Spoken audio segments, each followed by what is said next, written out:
Hello दोस्तों, good morning. I hope आप बहुत अच्छे होंगे। हम सीटेट के लिए सीडीपी का प्रैक्टिस लेकर आ गए हैं। यदि आप चैनल पर पहली बार आएँ तो चैनल को सब्सक्राइब कर लें और वीडियो को लाइक करें। यदि आपने अभी तक हमारे टेलीग्राम चैनल से ज्वाइन नहीं हुई है तो टेलीग्राम चैनल के लिंक वीडियो के डिस्क्रिप्शन में दिया हुआ है। आप वहां से जाकर के हमारे टेलीग्राम चैनल से ज्वाइन हो सकते हैं।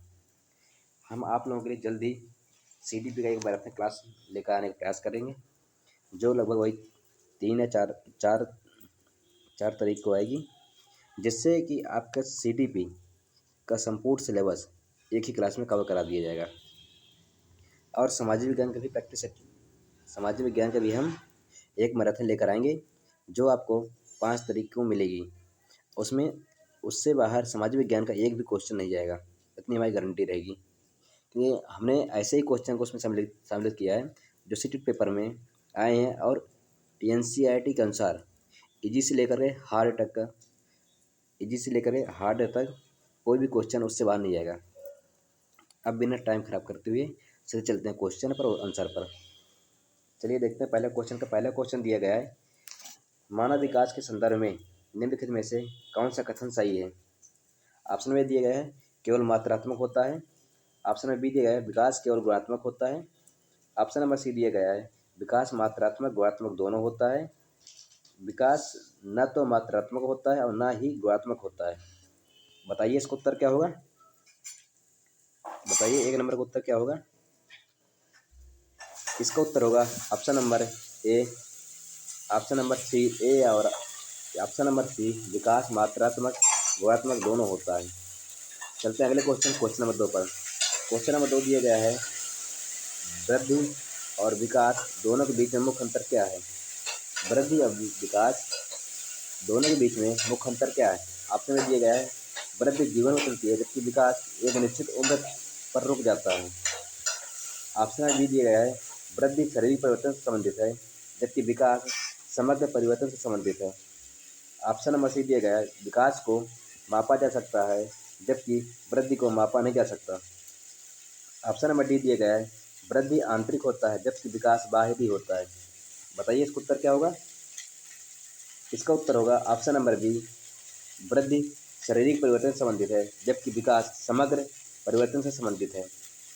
चलते हैं अगले क्वेश्चन नंबर 3 पर। क्वेश्चन नंबर 3 दिया गया है, बच्चे अपने आसपास के पर्यावरण से सीखते हैं। बच्चे जो हैं अपने आसपास के पर्यावरण से सीखते हैं और फिर अपने स्कीमा में बदलाव करते हैं। यह प्रक्रिया पियाजे के किस सिद्धांत संबंधित है। बताइए।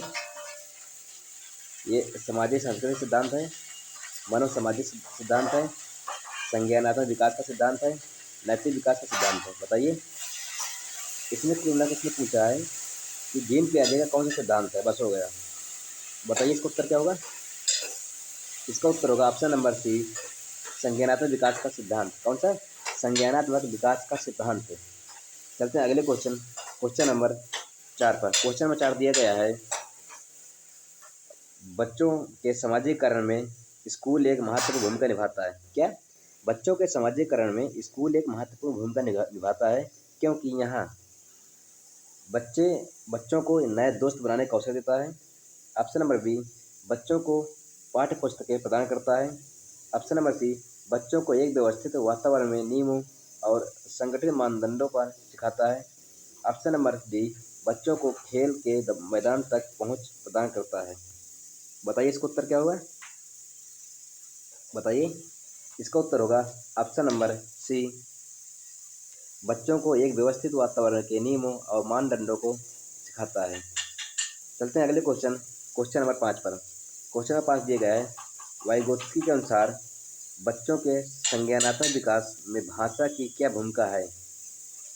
भाषा का संज्ञानात्मक विकास पर कोई प्रभाव नहीं पड़ता। भाषा संज्ञानात्मक विकास को बाधित करती है। भाषा संज्ञानात्मक विकास को सुगम बनाती है और उसे दिशा देती है। ऑप्शन नंबर डी दिया गया है, भाषा केवल सामाजिक संचार का माध्यम है। बताइए इसका उत्तर क्या होगा। बताइए बिना टाइम खराब करते हुए। इसका उत्तर होगा ऑप्शन नंबर सी, भाषा संज्ञानात्मक विकास को सुगम बनाती है और उसे दिशा देती है। चलते हैं अगले क्वेश्चन नंबर 6 पर। चलते हैं अगले क्वेश्चन नंबर 6 पर। क्वेश्चन नंबर 6 दिया गया है, प्रगतिशील शिक्षा का समर्थन किसने किया? कौन शिक्षा का? प्रगतिशील शिक्षा का समर्थन किसने किया? Option number A B F Skinner, option number B John Dewey, option number C Jean पियाजे, option number D L Vygotsky. बताइए इसका उत्तर क्या होगा? बताइए। इसका उत्तर होगा option number B John Dewey. चलते हैं अगले क्वेश्चन नंबर 7 पर। क्वेश्चन नंबर 7 दिया गया है, क्रिएटिविटी के लिए निम्नलिखित में से कौन सा आवश्यक है? अभिसारी सोच, अपसारी सोच, रटना, अनुकरण। बताइए इसका उत्तर क्या होगा? इसका उत्तर होगा अपसारी सोच, डाइवर्जिंग थिंकिंग। चलते अगले क्वेश्चन नंबर 8 पर। क्वेश्चन 8 दिया गया है, कक्षा में लिंग भेदभाव को कम करने के लिए कक्षा में लिंग भेदभाव को कम करने के लिए एक शिक्षक को क्या करना चाहिए? ऑप्शन नंबर ए लड़कों और लड़कियों को अलग अलग पंक्ति में बैठाना चाहिए। ऑप्शन नंबर बी दिया गया है, लिंग विशिष्ट कार्यों को प्रोत्साहित करना। ऑप्शन नंबर सी दिया गया है, सभी छात्रों को समान रूप से अवसर देना और लिंग रूढ़िवादिता को चुनौती देना। ऑप्शन नंबर दे दिया गया है, लड़कियों को लड़कों की तुलना में अधिक गृहकार्य देना। बताइए इसका उत्तर क्या होगा? बताइए। इसका उत्तर होगा ऑप्शन नंबर सी। चलते हैं अगले क्वेश्चन नंबर 9 पर। क्वेश्चन नंबर 9 दिया गया है, पठन अक्षमता को आमतौर पर किस नाम से जाना जाता है? पठन अक्षमता को आमतौर पर किस नाम से जाना जाता है? किसको पठन अक्षमता को किस नाम से जाना जाता है? बताइए। Dysgraphia, dyscalculia, dyslexia, a attention deficit hyper activity disorder. बताइए, जिसे ADHD कहते हैं। बताइए इसका उत्तर क्या होगा? इसका उत्तर होगा ऑप्शन नंबर सी डिसलेक्सिया। क्या होगा? Option number C dyslexia. चलते हैं अगले क्वेश्चन नंबर 10 पर। क्वेश्चन नंबर 10 दिया गया है, कोलबर के नैतिक विकास के सिद्धांत के अनुसार एक बच्चा जो क्या सही है और क्या गलत है, इसका निर्णय सामाजिक नियमों और कानूनों के आधार पर लेता है, तो वह किस स्तर पर है? पूर्व पारंपरिक स्तर, पारंपरिक स्तर, उत्तर पारंपरिक स्तर, सामाजिक अनुबंधन अभिविन्यास। बताइए इसका उत्तर क्या होगा? इसका उत्तर होगा ऑप्शन नंबर बी पूर्व, ऑप्शन नंबर बी पारंपरिक स्तर। चलते हैं अगले क्वेश्चन नंबर 11 पर। क्वेश्चन नंबर 11 दिया गया है, शिक्षा अधिगम प्रक्रिया में व्यक्तिगत भिन्नताओं को क्यों महत्व दिया जाना चाहिए? शिक्षा अधिगम प्रक्रिया में व्यक्तिगत भिन्नताओं को क्यों महत्व दिया जाना चाहिए? ऑप्शन नंबर ए क्योंकि सभी बच्चे एक ही तरीके से नहीं सीखते हैं। ऑप्शन नंबर बी क्योंकि यह शिक्षकों के लिए अधिक काम पैदा करता है। ऑप्शन नंबर सी क्योंकि कुछ बच्चे दूसरों से बेहतर होते हैं। ऑप्शन नंबर डी क्योंकि यह पाठ्यक्रम को और अधिक जटिल बनाता है। बताइए इसका उत्तर क्या होगा? शिक्षा अधिगम प्रक्रिया में व्यक्तिगत भिन्नताओं को क्यों महत्व दिया जाना चाहिए? बताइए इसका उत्तर क्या होगा?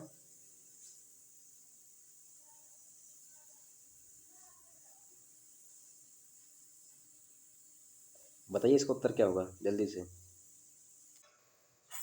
इसका उत्तर होगा ऑप्शन नंबर ए सभी बच्चे एक ही तरीके से नहीं सीखते हैं।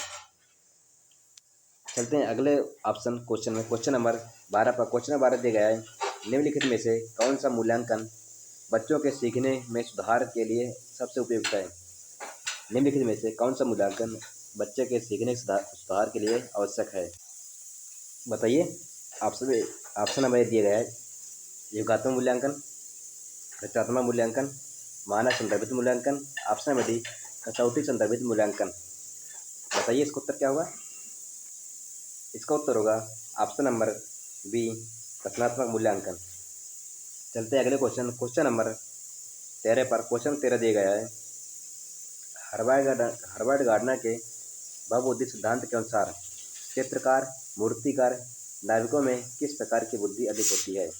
भाषाई बुद्धि, स्थानिक बुद्धि, तार्किक गणितीय बुद्धि, अंतर्व्यक्ति बुद्धि। बताइए क्या होगा इसका उत्तर? बताइए इसका उत्तर क्या होगा 13 नंबर का?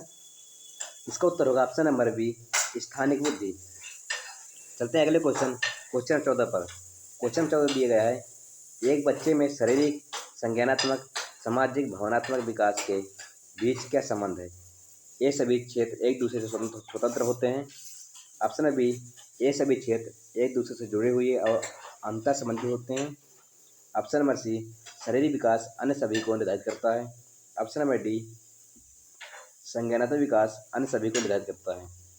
बताइए इसका उत्तर क्या होगा? इसका उत्तर होगा ऑप्शन नंबर बी, ये सभी एक दूसरे के साथ जुड़े होते हैं। चलते हैं अगले क्वेश्चन नंबर 15 पर। क्वेश्चन नंबर 15 दिया गया है, एक बच्चे को सिखाने के लिए तैयार करने में महत्वपूर्ण कारक क्या है? शिक्षक की शिक्षण शैली, बच्चे का बौद्धिक स्तर, बच्चे की आंतरिक प्रेरणा और रुचि। ऑप्शन नंबर डी, स्कूल का पाठ्यक्रम।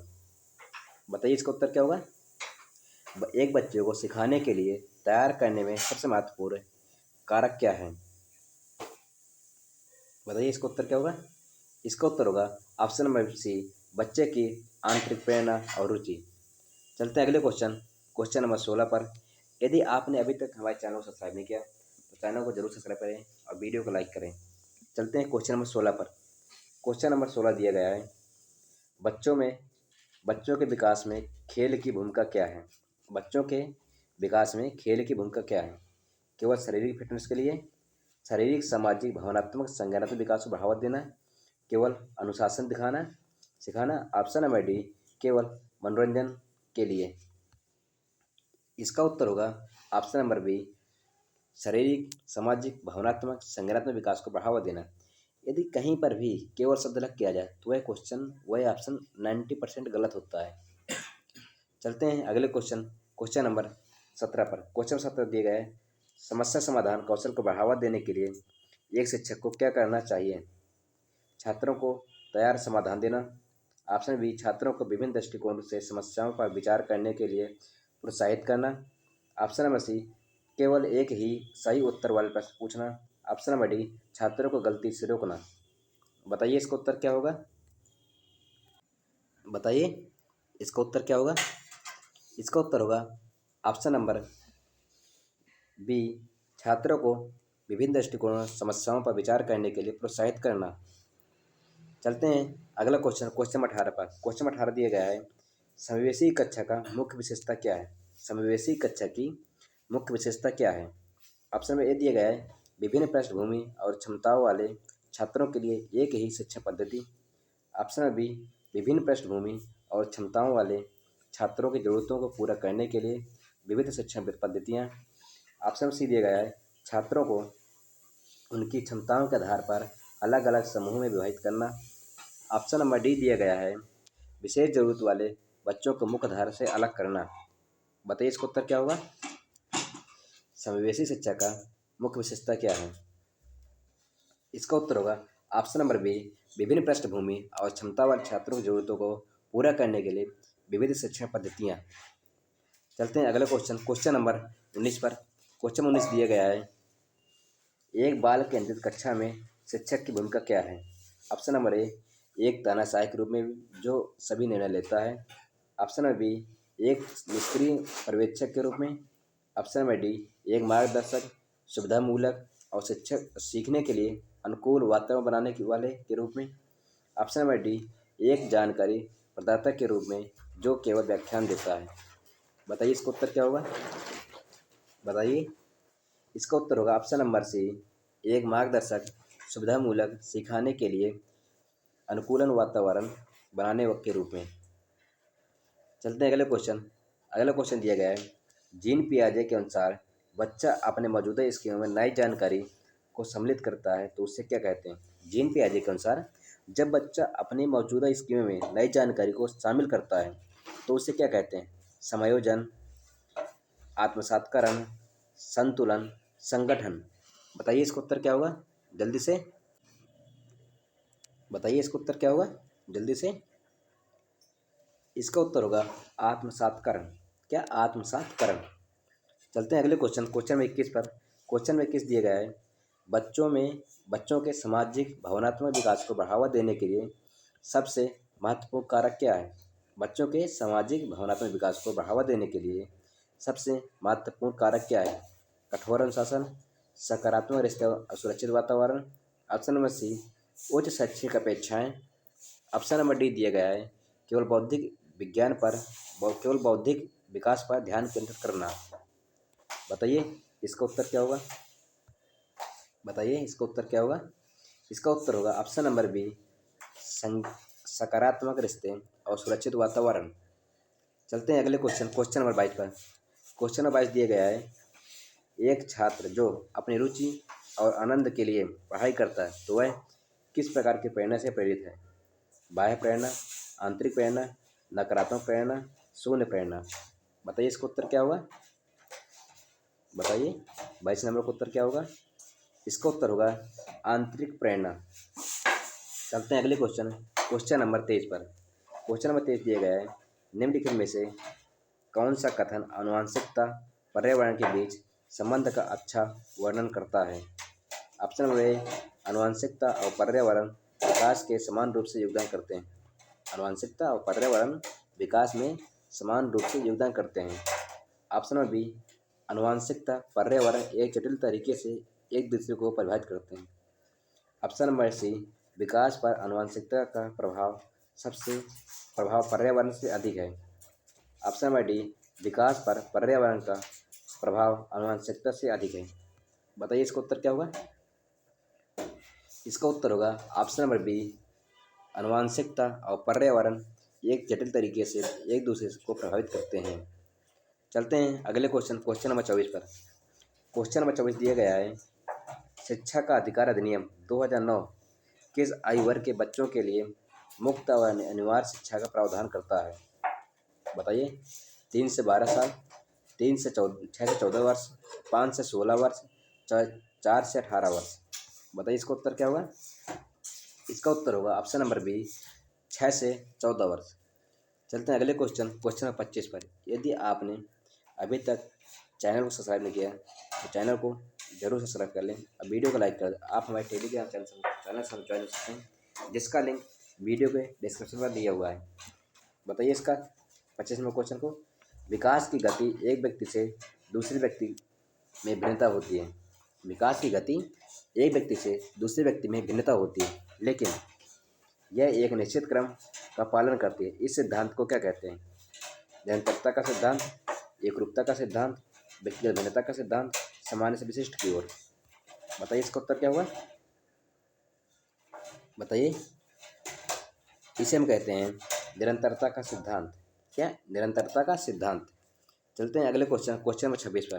क्वेश्चन 26 दिया गया है, उच्च स्तरीय कौशल में क्या शामिल है? उच्च स्तरीय कौशल में क्या शामिल है? केवल तथ्यों को याद रखना, विश्लेषण, संश्लेषण, मूल्यांकन। ऑप्शन नंबर सी, निर्देशों का पालन करना। ऑप्शन नंबर डी, जानकारी को दोहराना। बताइए क्या होगा? इसका उत्तर होगा ऑप्शन नंबर बी, विश्लेषण, संश्लेषण और मूल्यांकन। चलते हैं अगले क्वेश्चन नंबर 27 पर। क्वेश्चन नंबर 27 दिया गया है, बच्चों को स्कूल जाने के लिए तैयार करने नहीं। ऑप्शन नंबर क्वेश्चन 27 दिया गया है, स्कूल तत्परता का अर्थ क्या है? स्कूल तत्परता का अर्थ क्या है? ऑप्शन नंबर ए, बच्चों को स्कूल जाने के लिए तैयार करने के लिए उसे लिखना और पढ़ना सिखाना। ऑप्शन नंबर बी, बच्चों के शारीरिक, सामाजिक, भावनात्मक, संज्ञानात्मक रूप से स्कूल के अनुभव के लिए तैयार होना। ऑप्शन नंबर सी, बच्चे के माता पिता का स्कूल के नियमों को जानना। ऑप्शन नंबर डी, बच्चों के पास सभी आवश्यक सामग्री का होना। बताइए